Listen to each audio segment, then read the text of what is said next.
नमस्कार, मैं CS पटेल बृहन मुंबई महानगर पालिका शिक्षण विभाग वर्चुअल क्लास में आप सबका हार्दिक स्वागत करता हूं। बच्चों, वैश्विक महामारी के चलते इस वर्ष का अध्ययन अध्यापन का कार्यक्रम प्रभावित हो रहा है। ऐसे में हमारी बृहन मुंबई महानगर पालिका ने प्रत्येक विद्यार्थी तक ऑनलाइन टीचिंग पहुंचाने का प्रयास शुरू कर दिया है। सुस्वागतम बच्चों, कक्षा 7वीं में आज हम पढ़ेंगे इतिहास यानी हिस्ट्री की बात करेंगे। बच्चों, आज का पाठ दूसरा पाठ शिवाजी महाराज से पूर्व का भारत भाग 2। जिस बच्चों भाग 1 हम पढ़ चुके हैं, तो India before the times of Shivaji Maharaj part 2 की हम बात करेंगे। बच्चों, मैं CS Patel virtual training centre MCGM Mumbai से। बच्चों, पिछली बार हमने पढ़ा था, थोड़ा सा रिवाइज करके आगे बढ़ेंगे कि शिवाजी महाराज से पूर्व काल में भारत में जो विभिन्न राज सत्ताएं थी उनका अध्ययन हम करने वाले हैं। हमने छत्रपति शिवाजी महाराज के संदर्भ में देखा था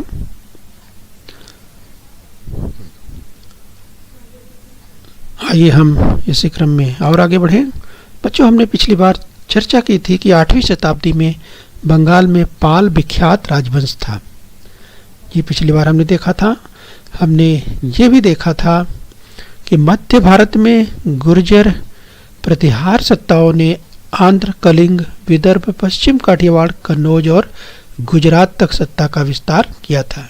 ये भी हमने पिछली बार देखा था। तो आइए बच्चों, इसी क्रम में हम आज आगे पढ़ेंगे पश्चिमोत्तर दिशा में आक्रमण यानी invasions from the north west. यद्यपि महाराष्ट्र में राष्ट्रकूट, यादव जैसे स्थानीय घरानों की सत्ता थी, फिर भी उत्तर में इन स्थितियों का लाभ पश्चिमोत्तर दिशा से आए आक्रमणकारियों ने उठाया। यानी पश्चिमोत्तर दिशा से आए हुए आक्रमणकारी।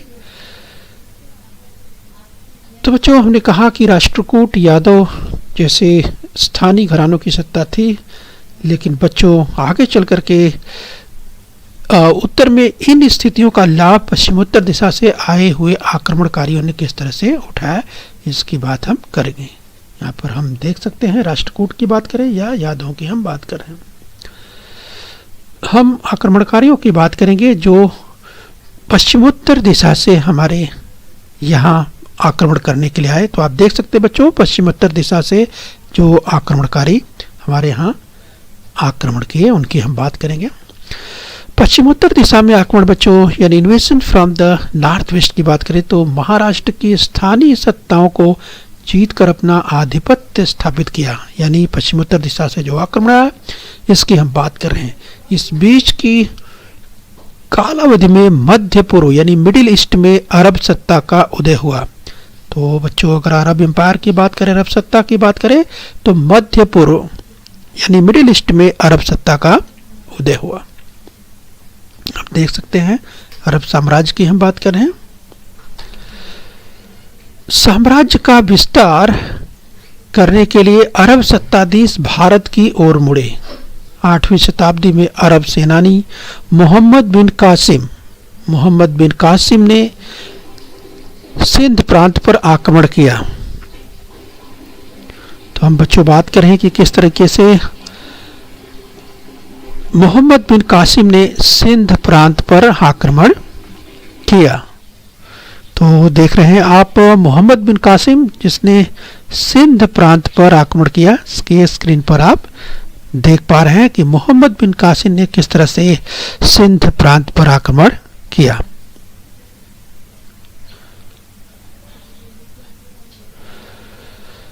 सिंध के दाहिर राजा के प्रतिकार को निष्फल बनाते हुए उसने सिंध प्रांत को जीता और इस आक्रमण के परिणाम स्वरूप बच्चों अरबों का भारत के साथ पहली बार राजनीतिक संपर्क हुआ। तो देखिए, यहाँ पर जब हम सिंध के दाहिर राजा के प्रतिकार को निष्फल बनाते हुए सिंध प्रांत को जीत लिया तथा इस आक्रमण के बाद अरबों का भारत के साथ पहली बार राजनीतिक संपर्क हुआ। तो स्क्रीन पर आप देख सकते हैं बच्चों। आइए इस क्रम में हम और आगे बढ़ेंगे। तो बच्चों हम पश्चिमोत्तर दिशा से आक्रमण की बात कर रहे हैं, इन्वेशंस फ्रॉम द नॉर्थ वेस्ट की बात कर रहे हैं।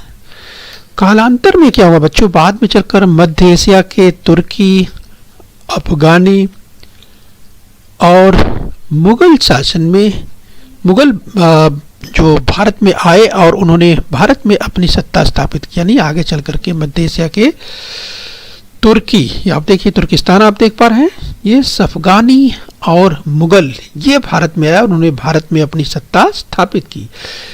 ईस्वी सन की 11वीं शताब्दी में भारत पर तुर्कों के आक्रमण प्रारंभ हुए। वे अपनी सत्ता का विस्तार करते हुए भारत की पश्चिमोत्तर सीमा तक आ पहुंचे।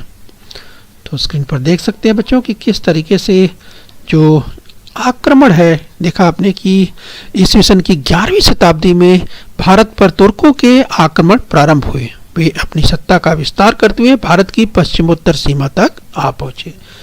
आगे क्या हुआ हम जानने का प्रयास करेंगे। बच्चों गजनी का सुल्तान महमूद ने भारत पर अनेक आक्रमण किए। गजनी का सुल्तान महमूद जिसने भारत पर अनेक आक्रमण किए, इन आक्रमणों में उसने मथुरा, वृंदावन, कन्नौज, तो आप देख सकते हैं बच्चों अगर बात करें कि मथुरा की बात करें, वृंदावन की बात करें, इसी तरह से कन्नौज और सोमनाथ की बात करें, तो ये सोमनाथ के संपन्न मंदिरों को लूटा और वहां की विपुल संपत्ति अपने साथ लेकर के चला गया। तो देखिए गजनी का सुल्तान महमूद जिसने किस तरह से भारत पर आक्रमण किए, उसने मथुरा, वृंदावन, कन्नौज, सोमनाथ जैसे संपन्न मंदिरों को लूटा और वहां की विपुल संपत्ति को लेकर के अपने साथ चला गया। आइए बच्चों इसी तरह से हम और आगे देखने का प्रयास करते हैं। उत्तर की सुल्तान शाही की ओर बढ़ेंगे, यानी सल्तनत इन द नॉर्थ की बात करें, उत्तर की सुल्तान शाही की बात करें तो बच्चों ईस्वी सन 1175 और 1178 में अफगानिस्तान के गोर के सुल्तान मोहम्मद गोरी ने भारत पर आक्रमण किए। तो बच्चों ईस्वी सन 1175 और 1178 में अफगानिस्तान के गोर के सुल्तान मोहम्मद गोरी ने भारत पर आक्रमण किए और बच्चों भारत में जीते हुए प्रदेश को प्रशासन चलाने के लिए उसने कुतुबुद्दीन ऐबक की नियुक्ति की। किस बच्चों, भारत में उसने जो प्रदेश जीता यानी मोहम्मद गोरी ने, उसने क्या किया, जीते हुए प्रदेश का प्रशासन चलाने के लिए उसने कुतुबुद्दीन ऐबक की नियुक्ति की। बच्चों आगे चल करके हम समझने का प्रयास करेंगे कि ईस्वी सन 1206 में मोहम्मद गोरी की मृत्यु के बाद कुतुबुद्दीन ऐबक ने अपने आधिपत्य में भारतीय प्रदेश का शासन स्वतंत्रता पूर्वक चलाना प्रारंभ कर दिया। तो बच्चों देखा कि 1206 में ईस्वी सन 1206 में जब मोहम्मद गोरी की मृत्यु हो गई तो जो गुलाम था कुतुबुद्दीन ऐबक, बच्चों उसने जो है अपने आधिपत्य में भारतीय प्रदेश का जो शासन था वो स्वतंत्रता पूर्वक चलाना शुरू कर दिया। तो बच्चों हमने कहा कि जो ऐबक था वो मूलतः एक गुलाम था, फिर भी वो दिल्ली का सुल्तान बना और उसकी जो मृत्यु हुई बच्चों वो 1210 में हुई थी।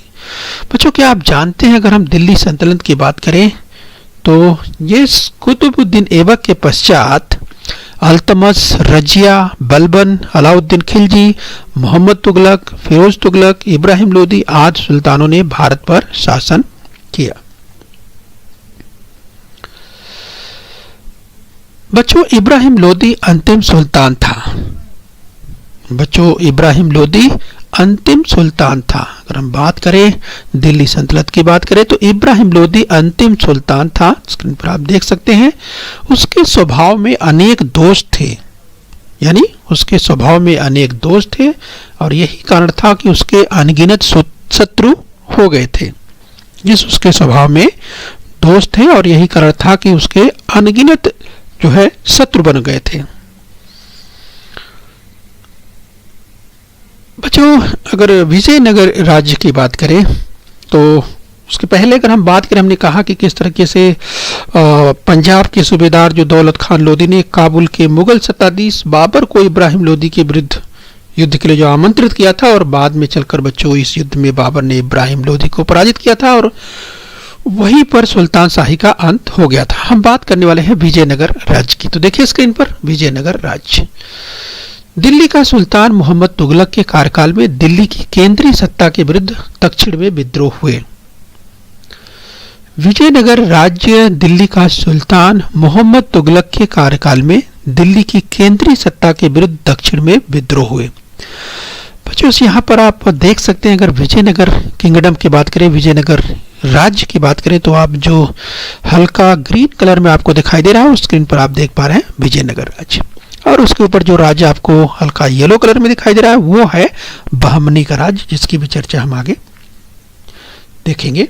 तो बच्चों हम विजयनगर राज्य की बात कर रहे हैं कि जिसकी विजयनगर राज्य दिल्ली का सुल्तान मोहम्मद तुगलक के कार्यकाल में दिल्ली की केंद्रीय सत्ता के विरुद्ध दक्षिण में विद्रोह हुए। और बच्चों इसी से विजयनगर और बहमनी ये दो शक्तिशाली राज्य सामने आए। यस, तो विजयनगर और बहमनी ये दो शक्तिशाली राज्य जो है, इन दो शक्तिशाली राज्यों का उदय हुआ, इस रूप में समझ सकते हैं। तो ये देखिए आप देख पा रहे हैं विजयनगर राज्य की हम जो बात कर रहे हैं, जो हल्के ग्रीन कलर में दिखाई दे रहा है, ये देख सकते हैं, जिसकी हमने चर्चा की थी कि जो मोहम्मद तुगलक की हमने बात की थी, मोहम्मद तुगलक। तो बच्चों इस तरीके से जो स्थिति बनी, हमने विजयनगर और बहमनी के राज्य की बात की, तो इसी से विजयनगर और बहमनी इन दो शक्तिशाली राज्यों का उदय हुआ, इसकी चर्चा हमने की। बच्चों दक्षिण भारत के दो भाई हरिहर और बुक्का दिल्ली की सुल्तान शाही की सेवा में सरदार थे। बच्चों अगर हम दिल्ली सल्तनत की बात करें तो स्क्रीन पर आप देख सकते हैं किस तरह से इस दक्षिण भारत के दो भाई हरिहर और बुक्का, बहुत ही चर्चित नाम है बच्चों, ये दिल्ली की सुल्तान शाही की सेवा में सरदार थे। बच्चों आगे चल करके मोहम्मद तुगलक के शासनकाल में दक्षिण में राजनीतिक जो स्थिरता निर्माण हुई, बच्चों उसका जो परिणाम हुआ, आगे चल करके स्थिरता का जब निर्माण हुआ तो लाभ उठाया, और बच्चों हरिहर और बुक्का ने इस अस्थिरता का लाभ उठाते हुए ईस्वी सन 1336 में दक्षिण में विजयनगर राज्य की स्थापना कर दी। और बच्चों ये वर्तमान कर्नाटक का जो हम्पी नगर है, यही इस राज्य की राजधानी था। हरिहर विजयनगर का प्रथम शासक बना। बच्चों हरिहर के पश्चात उसका भाई बुक्का जो है वो सत्तासीन हुआ। और स्क्रीन पर आप देख सकते हैं, अगर हम बात करें कि आगे रामेश्वर तक के प्रदेश को बुक्का ने अपने आधिपत्य में रखा, यानी रामेश्वर तक के प्रदेश को, तो स्क्रीन पर आप देख सकते हैं कि हरिहर के बाद उसका भाई बुक्का सत्तासीन हुआ और रामेश्वर तक के प्रदेश को बुक्का अपने आधिपत्य में ले आया। ये स्क्रीन पर आप देख पा रहे हैं। तो बच्चों हम बात करेंगे कृष्णदेवराय की। इस बच्चों कृष्णदेवराय ईस्वी सन 1509 में कृष्णदेवराय विजयनगर का शासक बना। उसने विजयवाड़ा और राजमहेंद्री प्रदेशों को जीतकर अपने राज्य में मिला लिया। बहमनी सुल्तान महमूद शाह के नेतृत्व में एकत्रित हुए सुल्तानों के सैन्य संघ की उसने पराजय की। इस बच्चों हम बात कर रहे हैं कृष्णदेव राय की। तो बच्चों कृष्णदेव राय के बारे में कहें तो कृष्णदेव राय इस बच्चों उनके कार्यकाल में विजयनगर राज्य के पूर्व में कटक से लेकर पश्चिम में गोवा तक और उत्तर में रायचूर से दोआब से लेकर दक्षिण में हिंद महासागर तक फैला हुआ था। ईस्वी सन 1530 में कृष्णदेव राय की मृत्यु हुई। इस बच्चों कृष्णदेव राय के बारे में, इस बच्चों विद्वान थे। उन्होंने तेलुगु भाषा में राजनीति से संबंधित आमुक्त माल्यदा इस ग्रंथ को लिखा।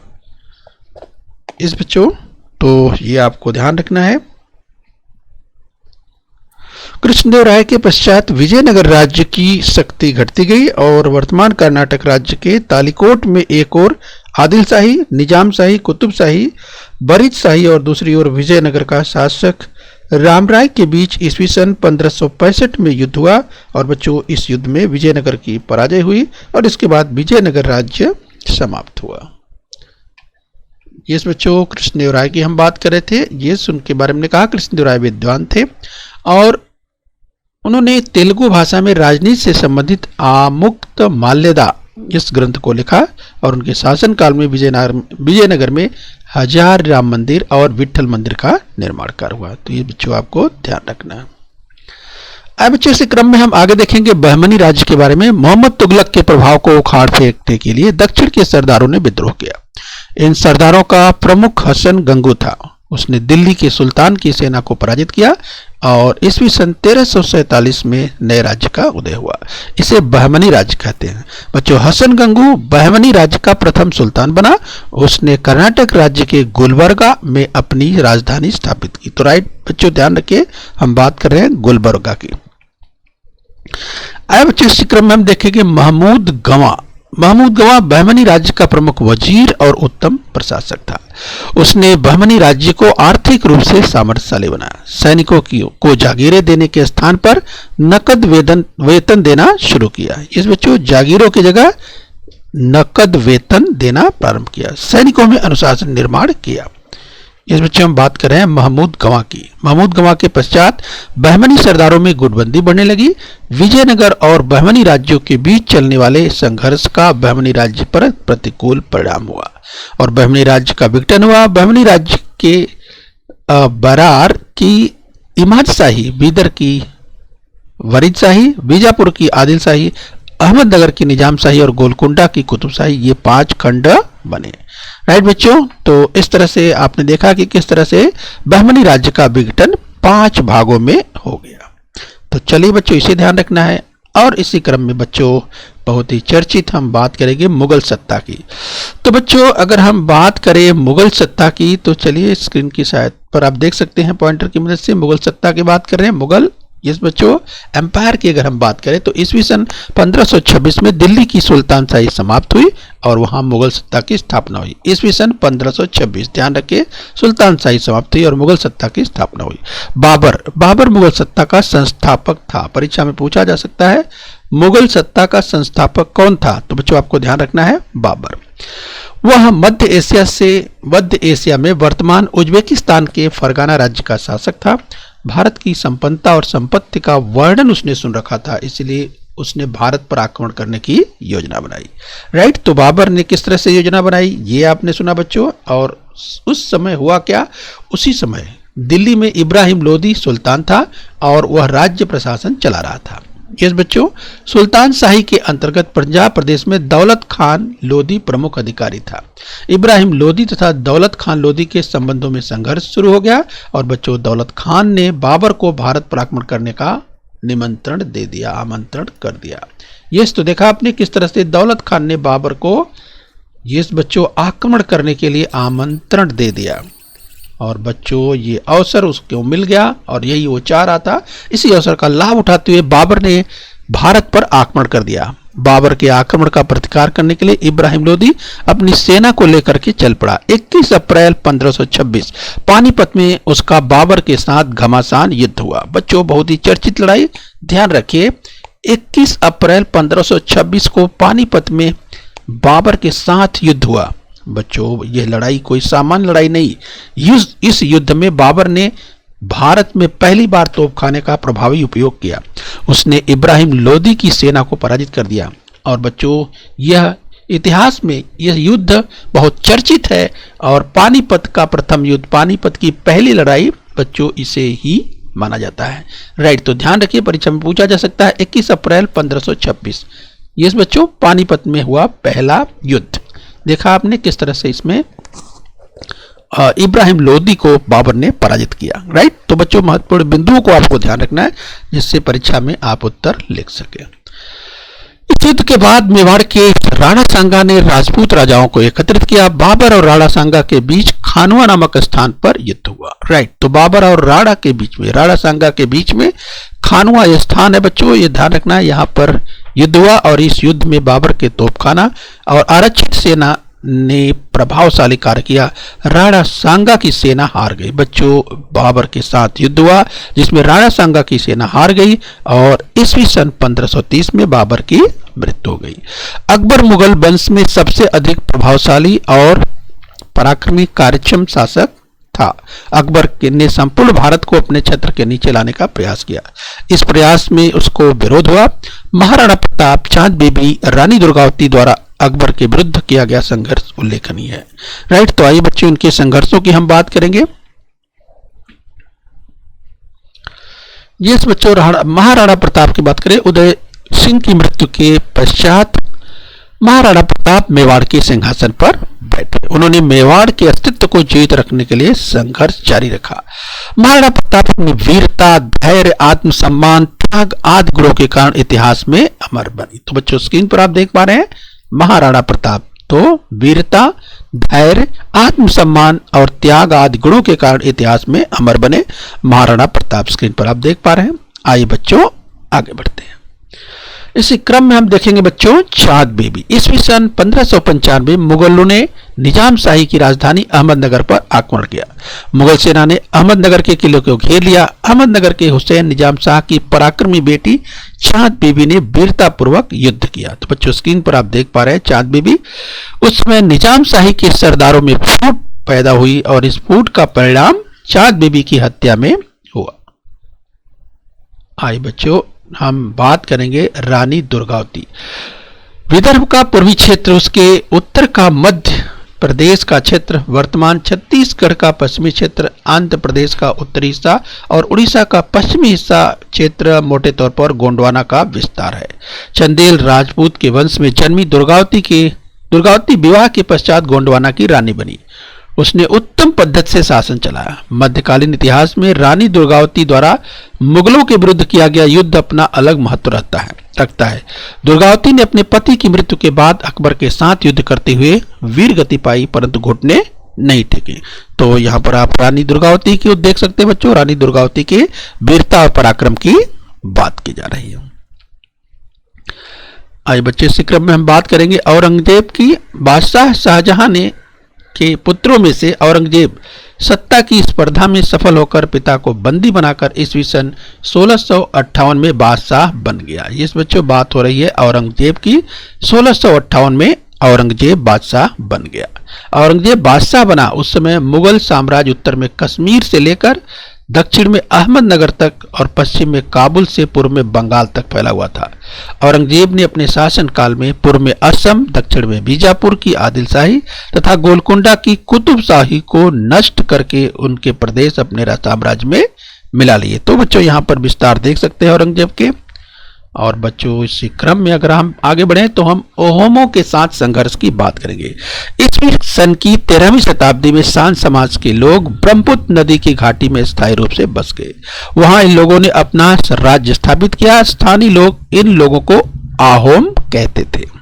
यस बच्चों आहोमों की बात कर रहे हैं। औरंगजेब के कार्यकाल में आहोम और मुगलों के बीच दीर्घकाल तक संघर्ष चला। मुगलों ने आहोमों के प्रदेश पर आक्रमण किया। सभी आहोम गदाधर सिंह के नेतृत्व में संगठित हुए। लाक्षित बड़फुकन नामक सेनानी ने मुगलों के विरुद्ध प्रखर संघर्ष किया। तो बच्चों लाक्षित इस बड़फुकन नामक सेनानी ने मुगलों के विरुद्ध प्रखर संघर्ष किया, यह हमें ध्यान रखना है। आइए बच्चों इसी क्रम में और आगे बढ़ते हैं। सिखों के साथ संघर्ष की बात करेंगे। सिखों के नौवें धर्म गुरु तेग बहादुर थे। इस बच्चों ध्यान रखना है, पूछा जा सकता है सिखों के 9वें धर्मगुरु कौन थे? तो थे गुरु तेग बहादुर। उन्होंने औरंगजेब की धार्मिक कट्टरता की नीति का विरोध जो है जताया। औरंगजेब ने उन्हें बंदी बनाया और 1675 ईस्वी में उनका सिर कटवा दिया। यस बच्चों उसके पश्चात गुरु गोविंद सिंह सिखों के गुरु बने। यानी बच्चों गुरु गोविंद सिंह सिखों के 10वें धर्मगुरु बने। यस बच्चों ध्यान रखें, परीक्षा में पूछा जा सकता है। गुरु गोविंद सिंह ने अपने अनुयायियों को संगठित कर उनके भीतर की वीरता को प्रेरित किया।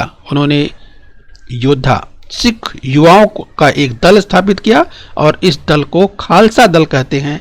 आनंदपुर उनका प्रमुख केंद्र था। ये बच्चों ध्यान रखिए, खालसा दल की हम बात करें, आनंदपुर उनका प्रमुख केंद्र था। आइए बच्चों इसी क्रम में और राजपूतों के साथ संघर्ष। अकबर ने अपनी सौहार्दपूर्ण नीति से राजपूतों का सहयोग प्राप्त किया था, परंतु राजपूतों का वैसा सहयोग औरंगजेब प्राप्त नहीं कर सका। मारवाड़ के राणा जसवंत सिंह की मृत्यु के पश्चात उसके राज्य को औरंगजेब ने मुगल साम्राज्य में मिला दिया। तो देखा आपने, राणा जसवंत सिंह की मृत्यु के बाद उसके राज्य को औरंगजेब ने मुगल साम्राज्य में मिला दिया। दुर्गादास राठौर ने जसवंत सिंह के अल्पाय बेटे अजीत सिंह को मारवाड़ की गद्दी पर बैठाया। चलिए बच्चों, उसके बाद दुर्गादास राठौर ने मुगलों के विरुद्ध जबरदस्त संघर्ष किया। राइट, तो ध्यान रखिए बच्चों, दुर्गादास राठौर ने मुगलों के विरुद्ध जबरदस्त संघर्ष किया। आज बच्चों इसी क्रम में हम मराठों के संघर्ष की बात करेंगे। मराठों के साथ संघर्ष। महाराष्ट्र में शिवाजी महाराज के नेतृत्व में स्वराज्य की स्थापना हुई। पूछा जा सकता है बच्चों, महाराष्ट्र में शिवाजी महाराज के नेतृत्व में स्वराज्य की स्थापना हुई। स्वराज्य स्थापना के लिए उनके द्वारा किए गए इस प्रयास में उन्हें अन्य शत्रुओं के साथ मुगलों से भी संघर्ष करना पड़ा। जिस बच्चों स्वराज्य स्थापना में अन्य शत्रुओं के साथ मुगलों से भी संघर्ष करना पड़ा। उनकी मृत्यु के पश्चात औरंगजेब संपूर्ण दक्षिण भारत को जीतने के उद्देश्य से दक्षिण में आया, परंतु मराठों ने औरंगजेब के साथ प्रखर संघर्ष किया और अपनी स्वतंत्रता की रक्षा की। राइट बच्चों, तो यहाँ पर ध्यान देने की बात है कि किस तरीके से आपने सुना कि उनकी मृत्यु के पश्चात औरंगजेब संपूर्ण दक्षिण भारत को जीतने के उद्देश्य से दक्षिण में आया, परंतु मराठों ने औरंगजेब के साथ प्रखर संघर्ष किया और अपनी स्वतंत्रता की रक्षा की। तो बच्चों ये हमें ध्यान रखना है। आइए इसी क्रम में और आगे बढ़ेंगे बच्चों। तो चलिए बच्चों, अभी हम अभ्यास करेंगे। तो देखिए, निम्नलिखित कथन सत्य है या असत्य बताना है। यदि कथन असत्य हो तो उसे सत्य करके लिखना है। तो पहला कथन है, कृष्णदेवराय ने तेलुगु भाषा में राजनीति से संबंधित आमुक्त माल्यदा नामक ग्रंथ लिखा। तो बच्चों इसकी चर्चा हमने की थी, आपको याद आ रहा होगा। इस बच्चों कृष्णदेवराय ने तेलुगु भाषा में राजनीति से संबंधित आमुक्त माल्यदा नामक ग्रंथ लिखा। तो बच्चों आपको याद होगा। तो ये कथन सत्य है या असत्य? तो चलिए, आपने उत्तर दे दिया होगा, तो बच्चों उत्तर टैली कर लीजिए। इस बच्चों ये कथन बिल्कुल सत्य है। आज बच्चों अगला कथन देखेंगे। निम्नलिखित कथन सत्य है या असत्य बताओ। यदि कथन असत्य हो तो उसे सत्य करके लिखो। अगला कथन है बच्चों, सिखों के पहले धर्म गुरु गुरु तेग बहादुर थे। याद कीजिए बच्चों, सिखों के क्या कहा जा रहा है? सिखों के पहले धर्म गुरु गुरु तेग बहादुर थे। तो क्या ये कथन सत्य है? तमाम विद्यार्थियों को याद आ गया होगा बच्चों, इसकी चर्चा हमने की थी। यस बच्चों, तो ये कथन असत्य है। तो बच्चों अगर कथन असत्य है तो इसे सत्य करके लिखना पड़ेगा। इसमें असत्य क्या है? सिखों के पहले गुरु धर्म गुरु गुरु तेग बहादुर थे, ऐसा कहा गया है। तो बच्चों सिखों के नौवें धर्म गुरु गुरु तेग बहादुर थे। तो बच्चों गुरु तेग बहादुर की चर्चा की हमने आज पाठ में पढ़ा। तो इन्हीं को पहचानना था। यस बच्चों की सिखों के जो धर्म गुरु थे गुरु तेग बहादुर, ये कौन से? यस बच्चों, तो सिखों के 9वें। यस बच्चों, इस तरह से यहां लिखा है पहले, तो इसकी जगह पर आपको लिखना है 9वें। यस, तो धर्म गुरु जो गुरु तेग बहादुर, ये बच्चों सिखों के 9वें धर्म गुरु थे। 10वें आपको याद होगा बच्चों, गुरु गोविंद सिंह, हमने चर्चा की थी। तो चलिए बच्चों, अभी लास्ट में एक कथन और लेते हैं, ध्यान से देखिए। महाराष्ट्र में शिवाजी महाराज के नेतृत्व में स्वराज्य की स्थापना हुई। याद कीजिए बच्चों, क्या ये कथन सत्य है? बच्चों आपने कई बार इसका अभ्यास किया होगा, बहुत ही आसान है। यस बच्चों, तमाम विद्यार्थियों ने इसका उत्तर दे दिया होगा। तो चलिए बच्चों अपना उत्तर टैली कर लीजिए। यस बच्चों, ये कथन बिल्कुल सत्य है। महाराष्ट्र में शिवाजी महाराज के नेतृत्व में स्वराज्य की स्थापना हुई, ये कथन बिल्कुल सत्य है। ओके बच्चों, बृहन मुंबई महानगर पालिका के इस चैनल को सब्सक्राइब कर लीजिए और बेल आइकन प्रेस कर लीजिए। तो बच्चों, हम उम्मीद करते हैं यहाँ तक आपने समझ लिया है। आगे फिर मिलेंगे। आज के लिए इतना ही। Thank you very much.